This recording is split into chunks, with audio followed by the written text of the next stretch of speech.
हबीब जालिब और अमर जालिब दादा और पोता हैं।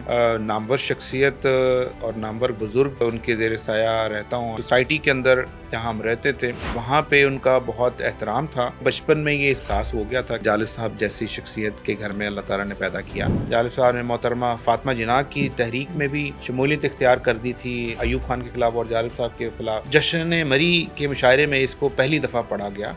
दीप जिसका महल्लात ही में जले, चंद लोगों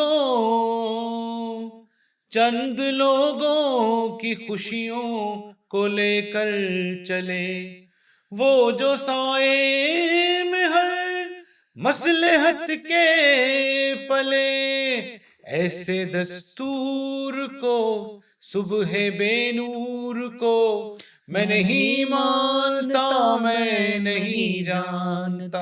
ज़ियाउल हक का ज़माना, इस ज़माने में हबीब जालिब साहब को कौन कौन सी सोबतें बर्दाश्त करना पड़ी? दो केसेस हुए जालिब साहब पे, जैसे कि मिर्ज़ा गालिब साहब पे जुए का एक इल्ज़ाम लगा था। इस तरह जालिब साहब को भी जुए के इल्ज़ाम में गिरफ्तार कर लिया गया था। जालिब साहब को ये कहकर गिरफ्तार कर लिया गया 10 मुहर्रम से पहले कि आपने 10 मुहर्रम के जुलूस पर पथराव करना है। शादियाँ कितनी की? जालिब साहब की एक ही शादी। जालिब साहब शादी नहीं करना चाहते थे कि वो समझते थे कि ये काफ़ी रिस्पॉन्सिबल जॉब होती है, लेकिन जो बुजुर्गों का प्रेशर था कि आपने शादी करनी है और चचा की बेटी से ही करनी है, जालिब साहब ने अपने बुजुर्गों का कहना माना, अब शादी की और फिर बाद में निभाई।